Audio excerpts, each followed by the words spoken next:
Assalamualaikum warahmatullahi wabarakatuh. Saya Rulita Susanti selaku pembicara materi yang akan membacakan materi dari hasil tugas kelompok kami yang berjudul Persaingan Usaha Antara Pasar Tradisional dengan Pasar Modern. Yang beranggotakan kelompok ada Fatma Marcella, kemudian ada Fania Iftitah, lalu Rulita Susanti, saya sendiri, dan kemudian ada Tesya Lucy, lalu ada Dinda Lestari.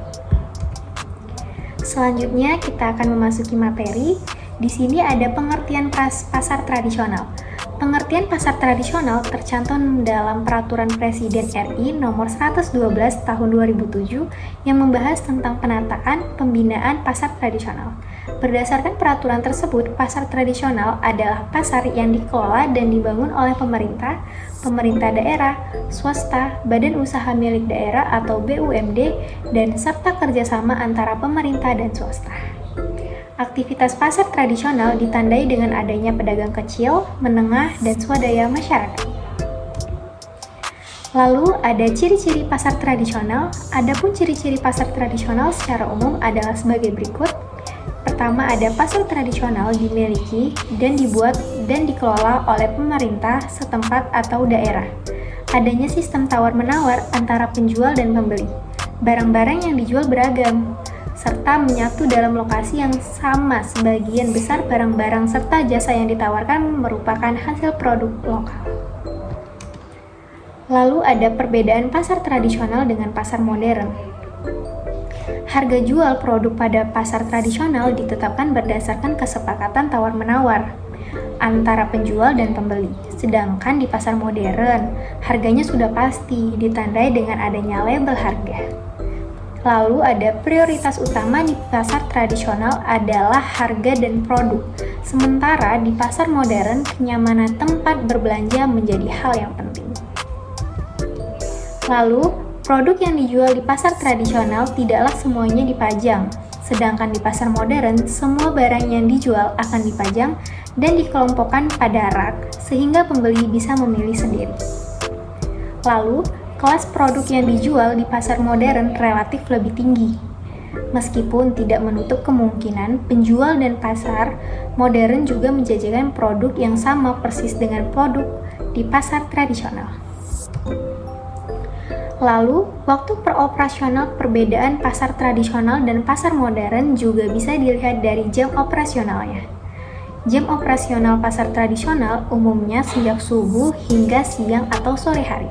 Bahkan ada yang 24 jam loh. Jam buka di pasar tradisional relatif lebih fleksibel. Sedangkan pasar modern biasanya baru buka sejak pukul 8 hingga 9 pagi, hingga pukul 9 sampai 10 malam. Tergantung kebijakan setiap perusahaan pengelola pasar modern. Lalu ada sistem pembayaran di pasar tradisional. Umumnya, pembayaran hanya bisa dilakukan secara tunai. Jadi, pembeli harus menyediakan uang cash saat akan berbelanja. Sementara di pasar modern, pembayarannya bisa tunai dan non-tunai. Pembeli dapat melakukan pembayaran menggunakan kartu atau dompet digital. Lalu ada pasar tradisional umumnya berada di tempat yang terbuka dan petugas kebersihannya sangat minim. Sementara di pasar modern biasanya ada pendingin ruangan dan petugas kebersihan yang selalu siaga, sehingga pembeli merasa nyaman saat akan memilih produk yang akan dibeli. Di sini ada contoh pasar tradisional dan pasar modern.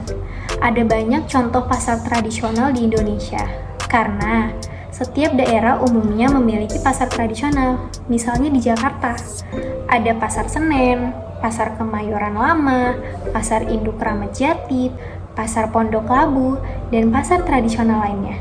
Sedangkan contoh pasar modern diantaranya adalah supermarket, minimarket, hypermarket, dan toserba. Kemudian ada contoh kasus pasar tradisional dengan pasar modern. Karena adanya pasar modern, tentunya pasar tradisional mengalami penurunan pengunjung dan tentunya menurunnya omset. Namun, tidak bisa dipungkiri bahwa masih banyak juga masyarakat yang memilih ke pasar tradisional karena harganya relatif murah dan bisa tawar. Selain itu, juga biasanya pasar tradisional dekat dengan pemukiman dan pembeli dapat langsung memegang produk yang umumnya masih sangat segar. Itulah yang membuat mengapa pasar tradisional masih bertahan di tengah-tengah munculnya pasar modern. Namun, zaman sekarang ini tidak bisa dipungkiri bahwa pastinya konsumen akan memilih tempat yang nyaman untuk berbelanja. Jadi, tidak perlu kotor ataupun becek seperti di pasar tradisional pada umumnya. Kemudian, pertumbuhan pasar modern dapat menyebabkan perubahan sikap konsumen dalam memilih tempat berbelanja. Perubahan gaya hidup konsumen dalam perilaku membeli barang diantaranya yang pertama, melalui skala ekonominya, pasar modern dapat menjual lebih banyak produk yang berkualitas dengan harga yang lebih murah. Yang kedua, informasi daftar harga setiap barang tersedia dengan mudah diakses publik. Yang ketiga, pasar modern menyediakan lingkungan berbelanja yang lebih nyaman dan bersih dengan jam buka lebih panjang dan menawarkan aneka pilihan pembayaran seperti kartu kredit untuk peralatan rumah tangga berukuran besar. Yang keempat, produk yang ditawar di pasar modern seperti bahan pangan telah melalui pengawasan mutu dan tidak akan dijual bila telah kadaluarsa. Selanjutnya, pasar modern melakukan berbagai strategi harga seperti pemangkasan harga atau diskon dan diskriminasi harga antar waktu, misalnya memberikan diskon pada akhir minggu dan waktu tertentu. Tentunya masyarakat zaman sekarang lebih memilih hal yang instan untuk berbelanja. Maka dari itu tidak dipungkiri lagi bahwa sudah banyak konsumen yang berbelanja di pasar modern dibanding pasar tradisional. Sekian presentasi dari hasil kelompok saya ucapkan terima kasih. Assalamualaikum warahmatullahi wabarakatuh.